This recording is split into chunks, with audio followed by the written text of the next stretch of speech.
IGP Shri RV એસઆરએ સાહેબ, પંચમહાલ વિભાગ, police અધિક્ષક શ્રી ડોક્ટર હરેશભાઈ દુધાત સાહેબની સૂચના અને માર્ગદર્શન હેઠળ એસઓજી પંચમહાલના પોલીસ ઇન્સ્પેક્ટર આર.એ. પટેલ અને તેમની ટીમના પીએસઆઈ અને પોલીસ માણસો વન્ય પ્રાણીઓના અવશેષો અને પદાર્થોની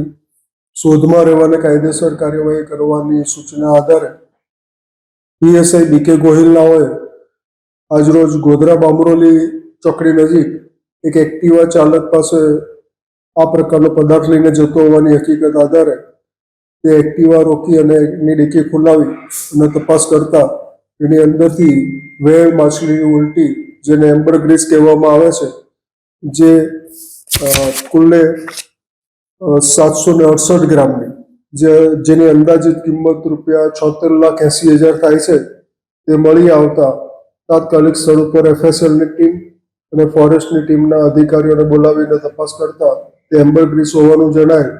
જે બાબતેની કાયદેસરની કાર્યવાહી કરી અને આગળની કાર્યવાહી માટે ફોરેસ્ટ વિભાગને કાગળો અને આ મુદ્દામાલ સોંપવામાં આવેલ છે. પ્રાથમિક તપાસમાં હાલમાં તો એના કહેવા મુજબ વડોદરાથી લાવેલ હોવાનું જણાવે છે, પરંતુ ખરેખર ઊંડાણપૂર્વકથી તપાસ કરવામાં આવે તો ખરેખર આમાં બીજા કોણ કોણ સંડોવાયેલા છે, ક્યાંથી લાવેલ છે તે જાણવા મળે.